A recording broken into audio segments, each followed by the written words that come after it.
మహారాజుకి స్వామివారి స్వప్నంలో కనపడి, నేను ఫలానా ప్రదేశంలో కొండపైన గుహాంత భాగంలో ఉన్నాను, నన్ను వెలికి తీయండి, బహిర్గతం తీయండి అని కొన్ని గుర్తులు చెప్పారు. స్వామివారు చెప్పినటువంటి ఆ గుర్తుల ఆధారంగా ఆ మహారాజు తన దగ్గర ఉన్నటువంటి 76,000 మంది సైన్యంతో వచ్చి ఈ కొండనంతా తొలుస్తూ స్వామివారిని వెలికి తీయడం జరిగింది. అలా తొలుస్తూ వస్తున్న క్రమంలో స్వామివారు కొంచెం కొంచెంగా బహిర్గతం అవుతున్నప్పుడు అనుకోకుండా ఒక కులపం ఆయనకి నాభిలో పొడుచుకోవడం వల్ల ఆయనకి బాధ కలిగి బిగ్గరగా అనిపించేసరికి వచ్చినటువంటి ఆ భీకరమైనటువంటి శబ్దానికి కొండ విరిగి పడిపోయి ఈ గుహ లోపల స్వామివారి ఆవిర్భావం జరిగింది. అయితే మన శరీరం అంతా కూడా రక్తమాంసంతో ఉంటుంది కాబట్టి మనకు దెబ్బ తగిలితే రక్తం రావడం, బాధ కలగడం అనేది సహజమైన విషయం. మరి భగవంతుడికి కూడా అలా దెబ్బ తగులుతుందా, దెబ్బ తగిలితే బాధ ఉంటుందా అని వచ్చిన సందేహం. అయితే భగవంతుడైనా సరే ఆయా అవతారాల్లో ఆయన ఉన్నటువంటి రూపాన్ని బట్టి, శరీరతత్వాన్ని బట్టి ఆయనకు మంచి చెడులు, సుఖదుఖాలు, కష్ట నష్టాలు అన్నీ ఉంటాయి. ఈ అవతారంలో ఆయన ప్రత్యేకత మానవుడిగా, మృగంగా కలిపి నరసింహుడు అంటేనే నరుడిగా సింహుడు.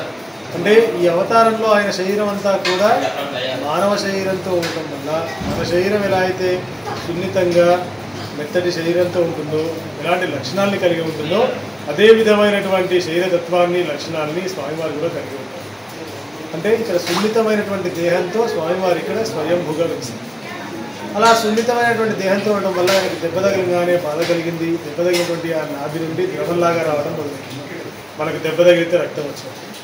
అలా వచ్చేటువంటి ఆ ద్రవానికి పసుపు, చందనం కలిపినటువంటి మిశ్రమాన్ని పెడతారు. అలా పెట్టినటువంటి ఆ పదార్థంలోకి ఆ ద్రవం అనేది ఇంకుతుంది. అంటే ఆ ద్రవంతో కలిసినటువంటి ఆ ప్రసాదాన్ని నాభిచందన ప్రసాదంగా సంతానం, ఆరోగ్యం, వివాహం, ముఖ్యంగా ఈ 3 సమస్యలు, పిల్లల కోసం, ఆరోగ్యం బాగుండడం కోసం, పెళ్లిళ్ళు జరగడం కోసం, ముఖ్యంగా ఈ 3 సమస్యలకి, వీటితో పాటుగా గ్రహదోషాలకి, నక్షత్ర దోషాలకి, గ్రహణాలు జన్మించిన వారికి కూడా పరిహారంగా ఇస్తారు.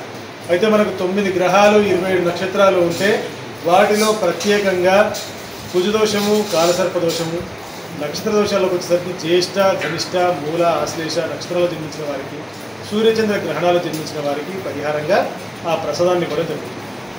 ఎవరైతే సమస్యతో ఇక్కడికి ప్రసాదం కోసం వచ్చి ఉంటారో వాళ్ళని కూర్చోబెట్టి వాళ్ళ గోత్రనామాలతో సంకల్పం చేసి వాళ్లకు స్వామివారి సాలగ్రామ తీర్థంతో శుద్ధి చేసిన తర్వాత స్వామివారి మూలమంత్రం చెప్తూ మంత్రోపదేశంతో ఆ ప్రసాదాన్ని ఇక్కడ కొంత భాగం తీర్థంగా వేయడం జరుగుతుంది.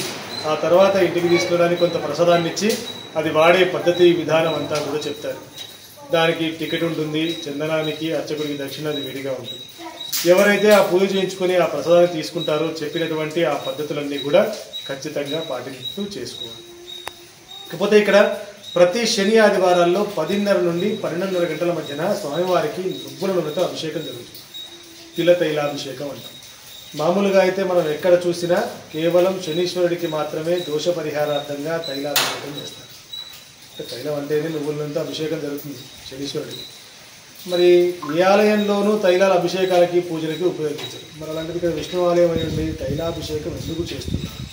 ఏమిటి దాని ప్రత్యేకత అంటే, కేవలం ఒక్క శనిదోషమే కాకుండా తన భక్తులకు ఉన్నటువంటి అన్ని రకాల దోషాలు, బాధలు, పీడలు, సమస్యలు తగ్గించడం కోసం, ఏవైనా కోరికలు ఉంటే నెరవేర్చడం కోసం ఆయనే స్వయంగా అడిగి చేయించుకున్నారు. అంటే భగవంతుడు స్వయంగా తన భక్తుల కోసమని అడిగి చేయించుకోవడం వల్ల ఇక్కడ తైలాభిషేకం ప్రత్యేకం. అయితే భగవంతుడికి ఏం అవసరం అండి? ఆయన ఎందుకు అలా అడిగి చేయించుకుంటాడు? ఎందుకంటే నమ్మేవాడు నమ్ముతాడు, నమ్మనివాడు ఖచ్చితంగా ప్రశ్నిస్తాడు. ఎందుకంటే ప్రతి ఒక్కరు నమ్మాలని మనం రూలేం పెట్టాం. కానీ భగవంతుడు అలా అడిగి చేయించుకోవడానికి కారణం ఏంటి అంటే, భగవంతుడు కూడా మానవుడిగా జన్మించినప్పుడు ఎన్నో రకాల ఇబ్బందులు పడ్డాడు. అంటే ఎన్నో సమస్యలు ఎదుర్కొన్నాడు. అందులో మనకు ఎక్కువగా తెలిసినవైతే కనుక రాముడిగా, కృష్ణుడిగా ఆయన ఎన్ని బాధలు పడ్డాడో మనం వినుంటాం. ఎందుకంటే మనకు శ్రీ మహావిష్ణువు దశావతారాల్లో చూసుకుంటే కనుక ఇప్పటి వరకు మనం చెప్పుకోవడానికే 10 అవతారాలు, కానీ ఇప్పటివరకు వచ్చినవి మనకు తెలిసినవి 9 అవతారాలు. అందులో నృసింహావతారం 4. ఒక అవతారం తర్వాత ఒక అవతారం అంతా కూడా వృద్ధి చెందుతూ, రూపాంతరం చెందుతూ మన జీవితానికి అనుసంధానం అయింది. అంతే కదండి. మనకు మత్స్యము, కూర్మము, వరాహము, నారసింహం. మొదటగా నీళ్ళల్లో తిరిగేటువంటి జీవి, తర్వాత నీళ్ళల్లోనూ బయట 2 రకాలుగానూ తిరుగుతుంది. కూర్మ తాబేలు. తర్వాత వరాహం పూర్తిగా భూమి మీదే తిరుగుతుంది. అంటే అది నీళ్ళలో తిరగదాండి అంటే మనం కూడా నీళ్ళలో ఈత కొడతాం అని చెప్పేసి మనం ఏం జలచరాలం కాదు. అలా ఆ తర్వాత అంటే ఈ మూడు కూడా జంతు రూపాల్లో ఉండేటువంటి. వీటి తర్వాత వచ్చినటువంటి నృసింహావతారం ఏదైతే ఉందో అది జంతువుగా మానవుడిగా రెండూ కలిపి వచ్చాయి. ఆ తర్వాత వామనుడిగా చిన్నగా వచ్చాయి. అంటే ఒకదాని తర్వాత ఒకటి ఏ విధంగా వృద్ధి చెందుతూ వచ్చాయి అనేది కూడా ఉంటుంది. మనం కేవలం ఏంటంటే భగవంతుడి అవతారాలుగా మాత్రమే చూస్తాం. తర్వాత వామనుడి తర్వాత పరశురాముడిగా, రాముడిగా, బలరాముడిగా, కృష్ణుడిగా, అంటే ఆలోచనల్లో తర్వాత జీవన విధానంలో కూడా మార్పులు వస్తూ ఉంటాయి. అలా అందులో ఎక్కువగా ఏంటంటే రాముడిగా, కృష్ణుడిగా ఎన్నో సమస్యలు ఎదుర్కొన్నాడు, ఎన్నోసార్లు బాధపడ్డాడు, కష్టపడ్డాడు, ఇబ్బంది పడ్డాడు భగవంతుడు కూడా. కానీ అది భగవంతుడి అంశం కనుక బాధని ఓర్చుకోవడానికో మార్చుకోవడానికో ఆయనకు శక్తి. అది సామాన్యమైనటువంటి మనకు సాధ్యం కాదు. అంటే సాధ్యం కానంత మాత్రం చేత మన కోసం ఆయన ఎందుకు అలా అడిగి చేయించుకుంటున్నాడు అంటే కర్మ ఫలితం అంటారు. అంటే మనం చేసే కర్మల్ని బట్టి, అంటే మనం చేసే పనుల్ని బట్టే ఫలితం ఉంటుంది అని. కానీ నిజానికి మనం చేసే పనుల్ని బట్టి అని అంటే కేవలం మనం ఒక్కళ్ళని చేసేదని కాదు అర్థం అక్కడ. ఎందుకంటే ఇప్పుడు మనకు కొన్ని ఆరోగ్య సమస్యలు ఉంటాయి, చిన్న చిన్న పిల్లలకు కూడా కొన్ని రోగాలు వస్తున్నాయి. ఇప్పుడు మనకేదైనా సమస్య వచ్చింది అని అంటే ఏదైనా చెడు తిండి తింటేనో, చెడు అలవాట్లు ఉంటేనో, చెడు తిరుగులు తిరిగితేనో రావాలి. చిన్న చంటి పిల్లలకు కూడా కొన్ని బీపీలు, షుగర్లు, క్యాన్సర్లు ఇలాంటివి చిన్న చిన్న పిల్లలకు కూడా వస్తాయి. వాళ్ళకి ఏం అలవాట్లు ఉంటాయి అంటే తల్లిదండ్రుల్లో ఉంటేనో లేదా ముందు తరాల్లో ఉంటేనో అలా వీళ్ళకి వచ్చే అవకాశం ఉంటుంది అని చెప్తారు. అదేవిధంగా సమస్య, ఇబ్బంది, దోషం అనేది కూడా మనం చేస్తేనే కాదు, మన ముందు వాళ్ళలో లేదా ముందు తరాల్లో లేదా ముందు జన్మల నుంచి కూడా మనకు వచ్చే అవకాశం ఉంది. అంతే కదండి, మనకు సంబంధం లేకుండా కొన్ని ముక్కు మొహం తెలియని వాళ్ళ వల్ల కూడా కొన్ని సమస్యలు వస్తూ ఉంటాయి. భగవంతుడి అనుగ్రహం అనంటే సమస్యకి పరిష్కారం చూపించాలి. అది ఏ విధంగా చూపిస్తారు అనేది కాదు, కానీ భగవంతుడి అనుగ్రహం అంటే అదే సమస్య అయితే పరిష్కరించడం కోసం, పరిష్కారం చూపించడం కోసం, మనకు మార్గనిర్దేశం చేయడం కోసం, అదే ఇబ్బంది అయితే తగ్గించడం కోసం, ఏదైనా న్యాయమైనటువంటి కోరిక ఉంటే నెరవేర్చడం కోసం. ఇది భగవంతుడి అనుగ్రహం. ఆ విధంగా భగవంతుడు మనకు కల్పించినటువంటి అవకాశాలు ఏంటి? మన జీవన విధానంలో మనం చేసేటువంటి మంచి పనులు, పూజా కార్యక్రమాలు, దాన ధర్మాలు, ఇలా మంచి ద్వారా చెడు ప్రభావం తగ్గించుకునే అవకాశం వచ్చింది. అలా పూజా కార్యక్రమాల్లో ఇవన్నీ వస్తాయి. అది ఇక్కడ చేసే తైలాభిషేకం కావచ్చు, ఇంకేదైనా పూజ కావచ్చు, హోమాలు కావచ్చు, యజ్ఞయాగాదులు కావచ్చు, ఇంకేదైనా కావచ్చు. అలా భగవంతుడు ఇచ్చినటువంటి అవకాశాన్ని ఉపయోగించుకుంటూ ఇక్కడ తైలాభిషేకం చేసుకుంటాం. అభిషేక సమయంలో ఎప్పుడైతే అలంకారం లేకుండా స్వామివారు మనకు తన నిజ రూపంలో దర్శనమిస్తూ ఉంటారో, అంటే ఆయన ఇక్కడ ఏ విధంగా అయితే ఉన్నాడో ఆ విధంగా అలంకారం లేకుండా, వస్త్రాలు, పూలమాలు ఏమీ లేకుండా మనకు దర్శనమిస్తారు. ఆ సమయంలో ఆయన శరీరం మెత్తగా ఉండడం, ఆయన ఇక్కడ వెలిసే సమయంలో దెబ్బతగినటువంటి నాభి అన్నీ కూడా చూపించడం జరుగుతుంది. ఒకసారి అలంకారం అయిన తర్వాత ఇక్కడ చేసే అర్చకుడు సైతం ఎప్పుడు పడితే అప్పుడు ఆయన ముట్టుకోవడము, తాగడము, మొక్కడం లాంటివి చేయొచ్చు. ఇకపోతే మనకు లక్ష్మీనరసింహుడు అంటే ఎక్కడైనా కనపడే రూపం ఎలా ఉంటుంది? అమ్మవారిని తొడపైన కూర్చోబెట్టుకుని, స్వామివారు కూడా కూర్చుని, ఎక్కువగా శిలారూపంలో కనపడతారు లేదా సాలగ్రామ రూపంలో దర్శనమిస్తారు.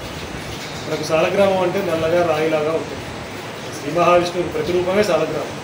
అందుకే మనకు అవతారాల్లో చాలా చోట్ల, చాలా క్షేత్రాల్లో ఉన్నా కూడా నృసింహావతారానికి సంబంధించిన క్షేత్రాలను చూసుకుంటే కనుక అహోబిలం, సింహాచలం, బీదర్, తర్వాత యాదగిరిగుట్ట, ఇలా మనకు దగ్గరగా కొంచెం రెగ్యులర్గా మనం వెళ్ళగలిగేవి, వెళ్ళినవి, చూసినవి, తెలిసినవి అంటే ఇవన్నీ కూడా సాలగ్రామ రూపాల్లో ఉన్నటువంటి క్షేత్రం. అంటే మెయిన్ టెంపుల్లలో ఉండేవి, ప్రతిష్ఠ చేసినవి ఇంకా వేరేగా కూడా. అలా సాలగ్రామ రూపంలోనో లేదా అమ్మవారితో కలిసి కూర్చుని కనపడేటువంటి స్వామివారు ఇక్కడ మాత్రం తన నిజ రూపంలో స్వయంభూగా ఉన్నారు. అంటే దాని అర్థం అమ్మవారు లేకుండా ఉగ్ర నారసింహుడుగా, శంఖచక్ర గదాపద్మాల చేతబోని చతుర్భుజుడుగా స్వామివారు ఒక్కరే వెలిశారు. ఆయన అవతార సమయంలో ఏ విధంగా అయితే హిరణ్యకశిపుడు సంహారం జరిగిన తర్వాత అమ్మవారిని స్వామివారితో కలిపి అంటే జత చేసి ఎన్నో రకాలుగా స్తుతించి, కీర్తించి, బతిమిలాడుకుని ఆయన శాంతింపజేశారో అదేవిధంగా ఇక్కడ కూడా అమ్మవారిని స్వామివారితో కలిపారు. ఆయన కోపాన్ని, ఉగ్రత్వాన్ని తట్టుకోలేక లక్ష్మీదేవిని స్వామివారితో కలపడం జరిగింది. కానీ ఆయన శరీరము, ఆ ప్రదేశము మెత్తగా ఉండటం వల్ల విగ్రహ రూపంగా అమ్మవారిని పెట్టే వీలు లేక ఆయన హృదయంలో మంత్రదృష్టి చేయడం జరిగింది. అందువల్ల మనకు బహిర్గతంగా అక్కడ అమ్మవారి రూపం అంటూ కనపడదు, ఆయన ఒక్కడే కనపడతాడు, అంటే ఒక్కడున్నట్టుగానే ఉంటుంది. కానీ లక్ష్మీదేవిని స్వామివారి ఇక్కడ తన హృదయంలో నిలుపుకొని ఆయన కూడా తన భక్తులకి ప్రత్యేకంగా నిలబడి దర్శనమిస్తుంది. మనకు ఈ గద్దె వరకు ఆయన మోకాళ్ళ కింద భాగమే కనపడుతుంది, పాదాలు బయటికి కనపడుతుంది, కిందికి లోపలికి ఉంటాయన్నమాట. అయితే అదేంటండి పాదాలు కనపడకుండా మరి గద్దె అడ్డుగా ఎందుకు ఉంది, మాకు పాద దర్శనం ఎలాగా అనంటే ఆయన ఇక్కడ నిలబడిన కారణంగా ఆయన ఎత్తు పాదాల నుండి కిరీటం వరకు మొత్తం 9 అడుగులు 4 అంగుళాలు ఉన్నారు. అంత ఎత్తుండడం వల్ల ఆయనకు అభిషేకం చేయడానికి అలంకారం చేయడానికి వీలుగా ఉండడం కోసం అది ఏర్పాటు చేశారు. దాని కారణంగా ఎవరికి ఆయన పాదదర్శనం, స్వామివారి పాదాలు ఎవరికి బయటికి కనపడే అవకాశం లేదు. అందుకు గాను ఆయన మనల్ని అనుగ్రహించినటువంటి మరో విధానము, మనకు చూపించిన మరో మార్గం ఏంటంటే స్వామివారి పాదాలు బయటికి మనకు కనపడకపోయినా కూడా ఆ పాదాల కింద నుండి నీళ్ళు వస్తాయి, తీర్థజలం వస్తూ ఉంటుంది. కింద చింతామణి అంటారు, అక్కడ వస్తున్నటువంటి ఆ నీటి ధార ఇక్కడి నుంచే మొదలు ఇక్కడ చివరి. అయితే ఇదంతా అడవి ప్రాంతం అవ్వడము, అందులోనూ ఇక్కడ ఆయుర్వేదానికి సంబంధించినటువంటి మొక్కలు మూలికలు కొన్ని వేలల్లో ఉండటం వల్ల ఆ భూమి లోపలి భాగాల్లోంచి ఎక్కడెక్కడో తిరుగుతూ పారుతూ వస్తున్నప్పుడు ఆ వేర్లు ఆకులు చెట్లు మూలికలు అన్నీ కలుపుకుంటూ వస్తాయి. ఆ కారణంగా ఆ నీళ్ళకి ఔషధ గుణాలు కూడా ఎక్కువ. మామూలుగా అయితే మనం ఏ నీళ్ళైనా కానీ నిల్వ చేసుకుంటే నీళ్ళనే కాదు, అది ఏ వస్తువైనా ఏ పదార్థమైనా నిల్వ చేసి పెట్టుకున్నది ఏదైనా సరే ప్రతిదానికి ఒక కాల పరిమితి ఉంటుంది, ఆ తర్వాత ఏది నిల్వ ఉండదు, చెడిపోతుంది. కానీ ఈ నీళ్ళు అలా కాదు, వాటికి ఉన్నటువంటి ఆ ఔషధ గుణాల కారణంగా ఎంత కాలమైనా ఎన్ని సంవత్సరాలైనా చెడిపోకుండా నిల్వ ఉంటుంది. తీసుకెళ్ళి జాగ్రత్తగా మనం ఆ నీటిని నిల్వ చేసుకుని ఏవైనా చిన్న చిన్న ఆరోగ్య సమస్యలు ఉంటే ఒక ఔషధంలాగా కూడా ఉపయోగించుకోవచ్చు. అలా చింతామణి అనేది ఆ ప్రదేశం పేరు. రుద్రమదేవి ఈ ప్రదేశాన్ని పరిపాలించిన కాలంలో ఇక్కడికి వచ్చినప్పుడు నామకరణం చేస్తారు. అలా స్వామివారికి సంబంధించి చింతామణి నీళ్ళు, ఆయన శరీరం మెత్తగా ఉండటం, నాభిచందన ప్రసాదం, తైలాభిషేకం, ఇవన్నీ కూడా ఇక్కడ స్వామివారికి సంబంధించినటువంటి ప్రత్యేకత. మనకు కార్యక్రమాల్లోకి వస్తే కనుక ఆలయం వేళలు ప్రతిరోజు ఉదయం 8 నుండి 1 గంట వరకు, 3 నుండి 5 గంటల వరకు మాత్రమే ఉంటుంది. శని ఆదివారాల్లో సమయంలో కాస్త మార్పు ఉంటుంది, అంటే మనం 1 నుంచి 3 వరకు ఖచ్చితంగా బంద్ చేస్తామనేది ఏం లేదు. ఒక అరగంట 40 నిమిషాలు మాత్రం భోజనంకి బంద్ చేసి పెడతారు. సాయంత్రం 5 అన్నది 5:30 దాకా కూడా అటు ఇటుగా కొంచెం ఆగే పరిస్థితి ఉంటుంది. ఎందుకంటే అందరికీ కూడా లోపలికి మనకు మెయిన్ రోడ్ నుంచి అడవిలోకి లోపలికి ఉంది కాబట్టి 4 కిలోమీటర్లు, అందరూ తెలిసే వచ్చేవాళ్ళు ఉండరు కదా, అందుకని వచ్చిన వాళ్ళు ఇబ్బంది పడకుండా కొంచెం అటు ఇటుగా శని ఆదివారాలు బంద్ చేయడం జరుగుతుంది. ప్రతిరోజు గోత్రనామార్చనలు మాత్రమే జరుగుతాయి. శని ఆదివారాలు మాత్రమే అభిషేకం, అది 10:30 నుంచి 12:30 గంటల మధ్యన జరుగుతుంది. అభిషేకంలోనే ఉన్నటువంటి ప్రత్యేకతలన్నీ కూడా చూపిస్తాయి. మనకు ఇక్కడ స్వామివారికి జరిగేటువంటి బ్రహ్మోత్సవాలు వైశాఖ మాసంలో జరుగుతాయి. ప్రతి సంవత్సరం సంక్రాంతి రోజున మకర సంక్రమణ సమయంలో ఇక్కడ ప్రత్యేకంగా స్వామివారికి వనపూజా మహోత్సవం నిర్వహిస్తారు, ఊర్లో చేస్తారు. మంచి ఘనంగా వనపూజా మహోత్సవం నిర్వహించి బ్రహ్మోత్సవాలు వైశాఖ మాసంలో వైశాఖ పౌర్ణమి, వైశాఖ శుద్ధ పౌర్ణమి స్వామివారి తిరుకల్యాణ మహోత్సవం ఉంటుంది. ఇవి ఇక్కడ జరిగేటువంటి కార్యక్రమాలు.